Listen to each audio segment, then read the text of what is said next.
To Chocolate TV, congratulations. The subscribers been over 1 million by now. Hopefully the news is more relevant, more information is balanced, and of course always take care of national and state dignity. There was a joke performance played by members of the DKA DPRD yesterday during the plenary meeting of the Regional Special Planning and Zoning Regulation.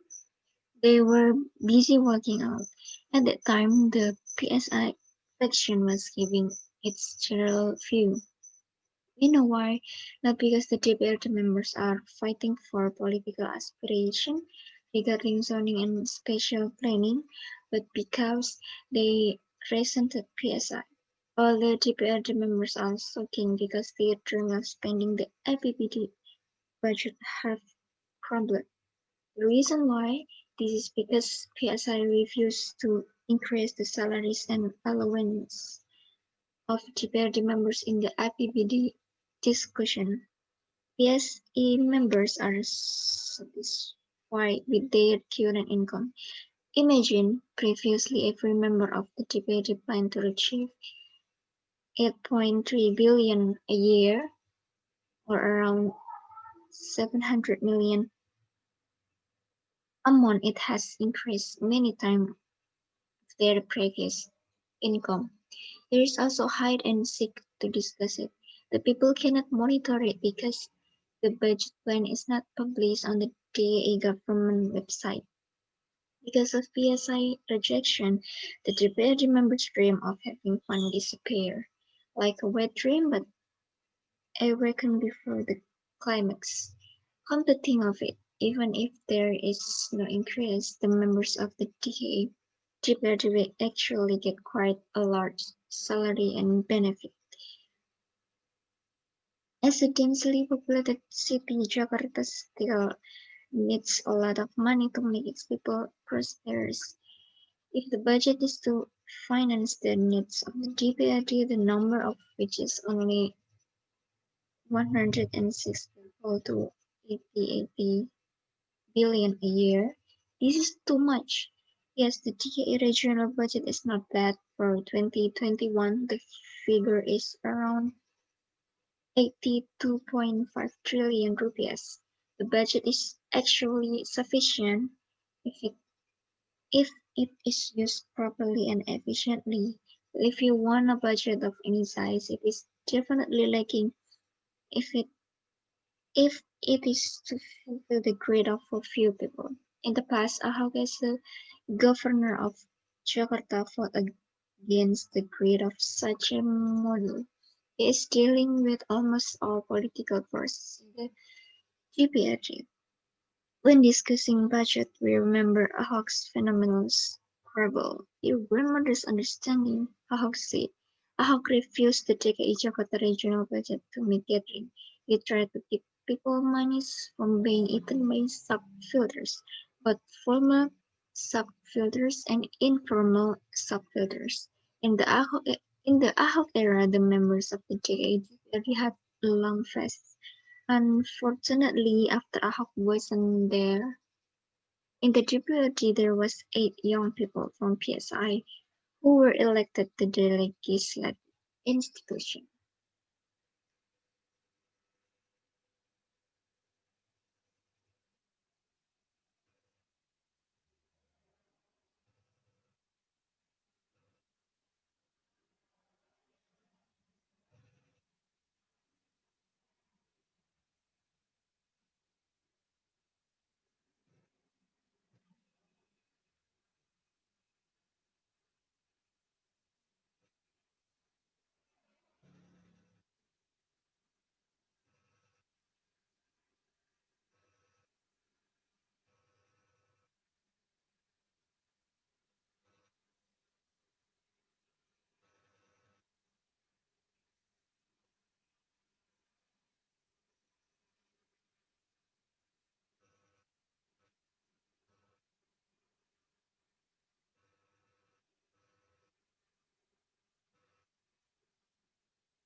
Initially, these young people were still easy to press and direct, but not really. These young people from PSI are quite fierce. We remember the issue of Lim Ibon, the issue of rejection of the government accountability. The climax was when they firmly rejected the GPLD budget increase, which was very crazy yesterday. "It's true," said Ahok in a video when he was chatting with GPLD members from PDIP. Ahok said if you want to test people, test them with power. Many people who easily saw the idealism before coming to power, but once they get the power, they will remain silent, enjoying the flowing sustenance. The young people from PSI who sit in the DPRDR now, they have power. They also determine the amount of the DKA regional budget and determine which budget allocation, including the budget from themselves. But if the numbers are too fantastic, they will refuse. They don't want to follow the seniors from other parties who are accustomed to parties. In the past, the political party was against Ahok in such a way. Now they are actively opposite PSI. The small party was beaten up. The form of hostility that was displayed from was very negative. They left the plenary meeting room when PSI faction was scheduled to convey its faction views. They act like kids in a kindergarten when they are angry. For too long this country has been corrupt by high-ranking officials. For too long we have allowed politicians to use their power for the benefit of themselves and their group. Is it to naked the opulence that these politicians display under our noses? Sometimes all these phenomena make us disgusted by what is called politics, but we cannot leave politics because from politics the fate of the people is very determined. Now what we need is to push people into politics. We as a society stand behind those who are willing to get great lengths to maintain the trust and money of the people who are responsible. On their shoulders or in their hands, we are obliged to support anyone who tries hard in this crumpled political culture. Now let PSI be left by all the politicians in the DKA GPR while conveying the views of the faction. You know that this step is a kind of psychological pressure so that these PSI youths give up so that they can go with the flow. What we expect from PSI is that they don't give up. They still want to stand up even against the very swift currents, even though they are isolated. Just be sure if they are consistent in fighting for the interests of the people, if they are serious about pro- protecting every rupees of people money, they will never be alone because the people whose mandate is squared will be happy. In the courtroom yesterday, PSI was indeed living alone, but PSIU tried to look outside the courtroom. They look at the street, the markets, the fields, the slum in Jakarta. There the people of Jakarta are with them to support anyone who dictates himself as guard dog, who guards every dollar of our money. As friends, we hope to continue to stand keep fighting the currents if it is a dirty current that endangers our life. Believe me, all of you are not alone. We, the people of Jakarta, hope that every minute that lies on our shoulders is carried out well. I just invite us all to think the conclusion is up to you. Thank you.